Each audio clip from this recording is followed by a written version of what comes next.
తాకట్టులో ఉన్న బంగారాన్ని విడిపించి ఆ రోజు ఆన్లైన్ రేటుకే మేము కొంటాం. Sharma gold company.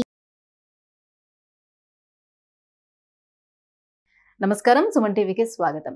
ద్వాదశ రాశుల వారికి ఈ మే మాసం అంతా ఏ రకంగా ఉండబోతుంది, నవగ్రహాల స్థితిగతులు ఎలా ఉన్నాయి, ఎటువంటి ఫలితాన్ని అందిస్తున్నాయి అనే విషయాన్ని తెలియజేసేందుకు మనతో పాటు ఉన్నారు జ్యోతిష్య రత్న, జ్యోతిష్య చక్ర వైభవ నిపుణ డాక్టర్ రాళ్లపల్లి రవికుమార్ గారు మనతో పాటు ఉన్నారు. గురుగారు నమస్కారం అండి. నమస్కారం. గురుగారు, ద్వాదశ రాశుల వారికి ఏ రకంగా ఉండబోతుంది మే మాసం అంతా అనే విషయాన్ని తెలుసుకునే ముందు నవగ్రహాల స్థితిగతులు ఏ రకంగా ఉన్నాయి వాళ్ళ మొత్తం అంతా కూడా. రవి గ్రహం వచ్చేసి మనకి వృషభ రాశిలో ఉన్నారు. అలాగే కుజుడు వచ్చి మనకి మీన రాశిలో ఉన్నారు. అలాగే రాహు వచ్చేసి మనకి అదే మీన రాశిలో ఉన్నారు. అలాగే గురువు వచ్చి మనకి 1 మే నుంచి గురువు మారుతున్నాడు కాబట్టి గురువు మనకి వృషభ రాశిలో ఉన్నారు. అలాగే శని స్వస్థానమైన కుంభరాశిలో ఉన్నారు. అలాగే శుక్రుడు వచ్చేసి మనకి మేషరాశిలో ఉన్నారు. కొన్ని రోజులు మే 15 తారీఖు తర్వాత నుంచి మటుకు వృషభ రాశిలోకి వస్తాడు. అలాగే ఆఖరిగా వచ్చి బుధుడు వచ్చేసి మటుకు మనకి వృషభ రాశిలోకి వస్తాడు. ఇప్పుడు మనకి నర్మదా నది పుష్కరాలు కూడా స్టార్ట్ అండి 1 మే నుంచి. మనం ఎప్పుడైనా సరే ఒక రాశి నుంచి ఇంకో రాశికి గురువు మారినప్పుడు ఎలా చూసుకోవాలంటే, పుష్కరాలు ఎప్పుడైతే ఆరంభం అవుతాయో ఆ రోజు నుంచే మనకి గురువు ఒక రాశి నుంచి ఇంకో రాశిలోకి మారుతున్నట్టు అన్నమాట.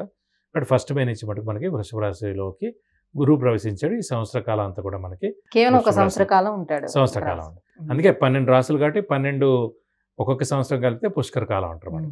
సో అందుకే 12 సంవత్సరాలకి పుష్కరం అంటారు. గురుగారు, మేషరాశి వారికి ఈ మే మాసం అంతా ఏ రకంగా ఉండబోతుంది, గ్రహస్థితిగతులు వీరికి ఏ రకంగా ఉన్నాయి? మేషరాశి అనగానే మనకి అశ్విని 1, 2, 3, 4 పాదాలు, భరణి 1, 2, 3, 4 పాదాలు, కృత్తిక 1వ పాదం.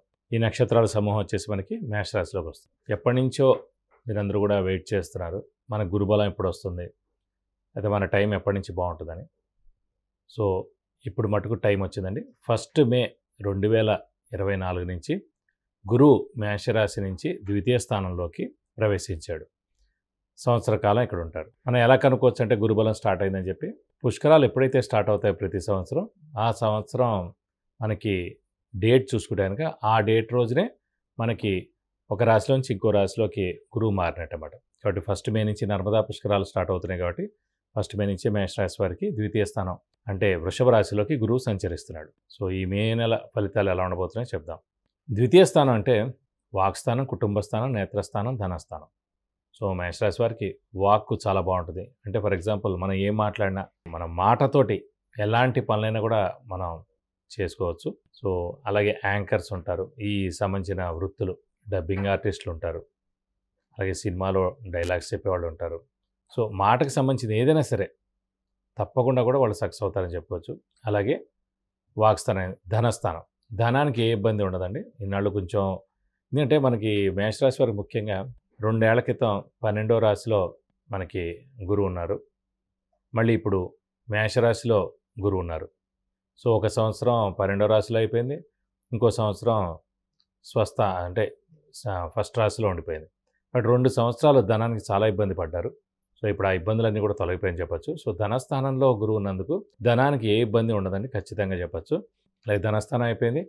అలాగే కుటుంబ స్థానం, ముఖ్యంగా కుటుంబానికి ఏ ఇబ్బంది ఉండదు. కుటుంబంలో ప్రాబ్లమ్స్ అన్నీ ఏమున్నాయి కూడా అవన్నీ కూడా సాల్వ్ అవుతాయని చెప్పుకోవచ్చు.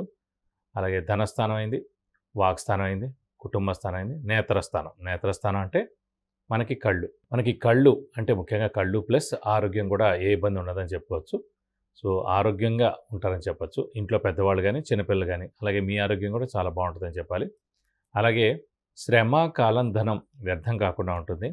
అవసరానికి డబ్బులు సమకూరుతాయి, రావాల్సిన బాకీలు వసూలు అవుతాయి, స్పెక్యులేషన్స్ కలిసి వస్తాయి, మధ్యవర్తిత్వం వహించవచ్చును. అలాగే విద్యార్థులకి సువర్ణ అవకాశం అని చెప్పుకోవచ్చు. ఎందుకంటే గురుబలం పరిపూర్ణంగా ఉంది కాబట్టి గురువు జ్ఞానాన్ని కూడా కారకుడు, గురువు కొంచెం విద్య కూడా కారకుడు అవుతాడు కాబట్టి గురువు చాలా బాగున్నాడు కాబట్టి విద్యార్థులు ఎవరైతే ఉన్నారో వాళ్ళు ఉన్నత చదువులు చదువుకోవడానికి కానీ, లేదంటే కనుక ఫారెన్ వెళ్ళి జాయిన్ అవ్వాలనుకున్నా కూడా మంచి ర్యాంక్ సాధిస్తారు, మంచి సీట్ సాధిస్తారు. అలాగే మంచి యూనివర్సిటీలో కూడా మీకు సీట్ వస్తుందండి ఖచ్చితంగా. సో గట్టి ప్రయత్నం మీరు చేయండి. ఎందుకంటే ఎప్పుడైనా సరే మానవ ప్రయత్నం ఇంపార్టెంట్ అన్నమాట. ఎప్పుడైనా హార్డ్ వర్క్ మనది 9. సుమన్ టీవీలో మీ పర్సనల్ అండ్ బిజినెస్ ప్రమోషన్స్ కోసం కింది నెంబర్కి కాంటాక్ట్ చేయండి.